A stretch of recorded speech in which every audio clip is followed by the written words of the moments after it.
안녕하십니까. 주말 잘 보내고 계신가요? 자, 이제 11월 둘째 주에 들어서면서 8월부터 12일까지 참 많은 일들이 일어나게 되죠. 자, 주시장은 쉬는 동안에도 끊임없이 사건, 사고가 일어나고 또 예정된 경제 지표와 실적이 발표됩니다. 자, 이번 주는 중요한 옵션 만기가 목요일 날 놓여 있고 그 속에서 중국의 광군제가 시작되고 또 MSCI 반기 리뷰 생산자 물가 지수와 또 소비자 물가 지표가 발표되는 흐름, 그 속에서 이제 인플레이션의 영향 뭐 이런 여러 가지 사안들이 놓여져 있죠. 이제 구체적으로 경제 지표와 그리고 실적 발표 일들 이런 부분들을 한번 점검해 보는 시간을 갖도록 하겠습니다.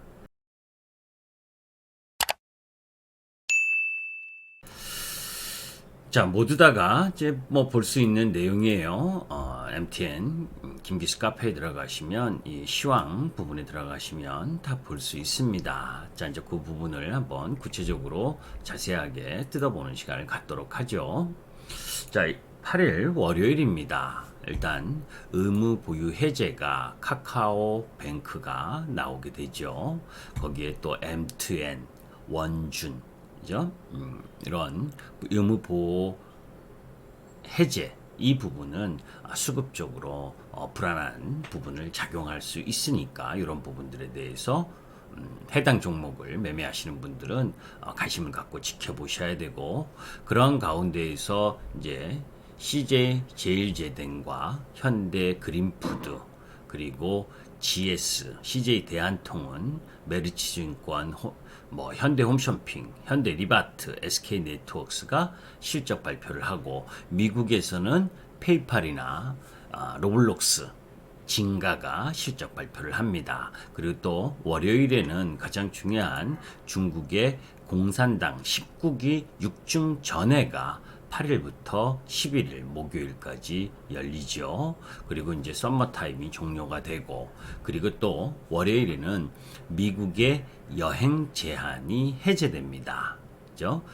그 부분 앞서 영상에서 올려드렸었던 이 경구용 치료제의 흐름 부분과 함께 미국 시장에서 보잉 항공이라든지 이런 위드 코로나와 관련 섹터가 상승했던 부분도 미국의 여행 제한 해제 이 부분 연결된 거죠. AMD의 신제품 발표가 있고 또 GM 부사장이 방한을 하기도 합니다. 자, 화요일 부분에 넘어가서는 이제 의무 보유 해제, 뭐 롯데칠성, 디지털옵틱, HK 이노엔이 의무 보유 해제를 하게 되고, 이제 그 9일에서는 미국 알츠하이머 학회가 시작됩니다. 그리고 이란 핵 합의 보건 협상이 재개가 되고, 또 미국의 10월 생산자 물가 지수, 그리고 독일 무역 지수, 뭐 이런 경제 전망들이 발표되고, 또 그런 가운데에서 실적 발표가 있죠.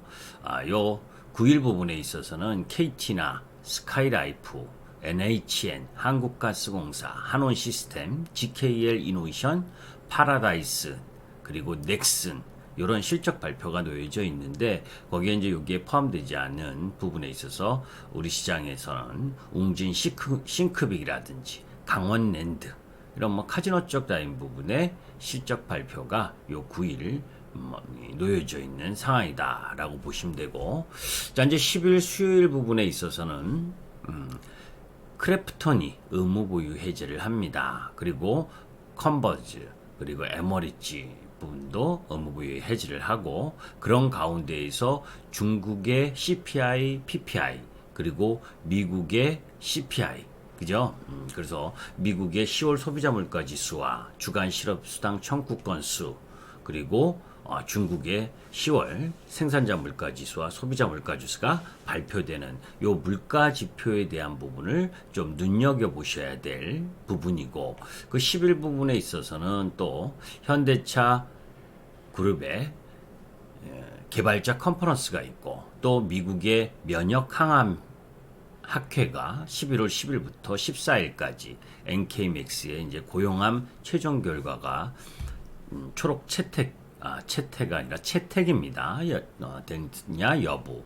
그리고 리비안이 나스닥 상장하고, 그리고 디어유가 신규 상장을 하고, 조금 전에 이야기했었던 크래프톤의 6개월 보호 예수 해제가 요 날이 있는데 기간의 2.8%와 그리고 VS 지분 5.5%가 해제되는 부분이고, 그런 가운데에서 뭐 미국의 실적 발표들, 특히 마스터카드라든지 디즈니라든지 이런 실적 발표가 있는 상황이고, 국내에서는 카카오페이, 넷마블, 그리고 펄어비스, 컴투스, 게임빌 이런 게임 관련주들의 실적 발표가 크고, 거기에 이제 이 보톡스 관련주 휴젤과 케어젠 요 실적 발표가 있습니다. 그리고 CJ 프레시의 실적 발표가 있고, 자 이제 11일 목요일로 들어가서는 의무 보유 해제, SKI 테크놀로지의 의무 보유 해제를 비롯해서 조이시티, 라파스, 샘코, 원티드랩의 이 의무 보유 해제가 되고, 또 그 속에서 이제 가장 중요한 MSCI 반기 리뷰가 있죠. 11일 부분에 보게 되면 이 부분이 이제 중요한 부분인데, 11일이 우리 시장으로 보게 되면 옵션 만기일이고, 또 오펙의 원유 시장 보고서, 그리고 중국 광군제가 시작됩니다. 중국 관련 소비재 부분. 근데 예전만큼의 그런 소비 기대감 이런 부분들이 크지가 않는 부분이죠. 그렇기 때문에 중국 강군제, 예전 같으면 중국 강군제를 앞서서 화장품이라든지 이런 중국 관련주들이 상당히 셌었는데, 이번에는 그런 그 기대감은 그렇게 크지 않다 이렇게 보시면 되고, 그런 가운데에서 크래프톤이 그죠? 배틀그라운드 뉴 스테이지를 글로벌 출시하고, 또 SKI 테크놀로지, 지금 2차전지 관련주 중에서 SKI 테크놀로지가 가장 약한 흐름을 보여주고 있죠. 분리막, 그죠? 6개월 보호 예수 해제일입니다. 그런 가운데에서 미국의 9월 수출입 동향, 그리고 실적 발표 부분들이 놓여져 있는데, 한국의 이 크래프톤과 NC소프트, W게임즈, LG, 삼성생명, 신세계, 그죠? 그리고 미국의 머크라든지 다임러가 실적 발표를 하게 되는데, 뭐니 해도 11일 목요일은 옵션 만기라는 거, 이런 부분들을 중점 부분으로 보고, 그 옵션 만기 이후에 시장의 추세가 전환될 수 있겠느냐, 그죠? 상승 추세로 전환될 수 있겠느냐는 부분들의 수급 흐름들을 잘 보셔야죠. 자, 이제 12일 금요일로 들어가서는 또 중요한 일들이 많습니다. 플래티어의 의무 보유 해제 말고 전체적으로 삼성화재나 네오이즈, 아스트라제네카의 실적 발표가 있고, 유럽의 9월 산업 생산이 있지만, 그보다 더 중요한 부분은 12일 날 MSCI 반기 리뷰 발표일입니다. 12일이, 그리고 편입은 11월 30일. 그죠? 그래서 이 리뷰 발표일 날, 그죠? LNF나 FNF, 카카오 게임즈, 요 편입 가능성이 높은 종목들이 지금 시세를 잘 보이고 있는데, 요 발표일 전후해서 시세가 단기적으로 변할 수 있는 부분, 이전에도 이야기했죠, 그죠? 그 이전에 쭉 올라오다가 실질적으로 발표를 한 다음에는, 그죠? 편입 발표를 한다면 떨어졌다가, 그리고 그 이후에 다시 올라오는 그림을 많이 보였었던 그 흐름 부분을 갈 것이냐 하는 부분. 그리고 MSCI 표준지수 편입 예상에 크래프톤이 있습니다. 그러니까 크래프톤 같은 경우에는 크래프톤의 보호 예수가 해제가 수요일에 있고, 목요일 날 실적 발표를 하고, 또 크래프톤의 이 배틀그라운드 뉴 스테이지 글로벌 출시가 있고, 또 12일 날 이 MSCI 표준지수 편입 예상되는 부분이 있기 때문에 주초 약세, 그래서 지난주 약세를 보였던 이유도 이런 부분이다. 그래서 주초까지 약세를 이후에는 오히려 상승 전환할 가능성이 높지 않겠냐라고 보고 있고, 그런 가운데에서 울산국제수소에너지 전시회, 이 포럼 개최를 하는데 국내외 70여 개 수소업체가 참가하니까 이 금요일 전 뭐 수목 부분에 있어서 이 수소 관련 쪽 라인 부분도 반전을 꾀할 흐름 부분으로 보실 있는 부분을 예상을 하는 거죠. 또 물론 예상대로 되는 건 아니지만 그런 흐름 부분들을 좀 알 필요가 있고, 그리고 디즈니 플러스가 국내 출시를 하게 되고, 또 그런 가운데에서 한국의 훔이라든지 그리고 삼성화재 네오이지의 실적 발표가 있는 부분, 뭐 이런 부분들, 주요 우리가 경제 지표나 이런 내용들을 점검하는 건 미리 한 주에 어떤 내용들이 있을 거냐 하는 부분, 그 속에서 아까 뭐 중요한 부분 딱 보면 미국 시장에서 금요일 날 보잉이라든지 위드 코로나 관련주들이 상승했다라고 하는 부분, 요 뭐 8일 미국 시장의 여행 제한 해제하고 맞물리는 부분, 또 그 속에서 이 MSCI 지수 편입과 관련된 부분들이 주초 월화수 라인 부분까지 상승을 한다면 조금 비중을 줄인 이후에 발표 이 편입 가능성에 대한 부분이 일정 정도 이 예상된 부분이니까 오히려 그게 재료 노출 관점으로 보게 되면 단기적으로 흔들릴 수 있는 부분, 이런 부분들을 될 거냐 안 될 거냐를 예상을 하고 거기에 맞춰서 대응을 하겠다라고 하는 그런 부분들을 좀 가져야 되겠죠. 그래서 간단하게 이번 시간에는 다음 주 경제지표와 실적 발표 이 부분이 지나고 나서 옵션 만기 이후에 우리 시장이 미국 시장과의 디커플링 이 부분을 해소할 수 있는 새로운 상승의 추세를 만들 것이냐, 아니면 11월 22일 한국의 금통위 이 관련 금리 관련 것까지 지켜볼 것이냐 하는 부분, 여러 가지 부분들의 난제들을 어떻게 해결할 것이냐 하는 부분도 중요한 요소죠.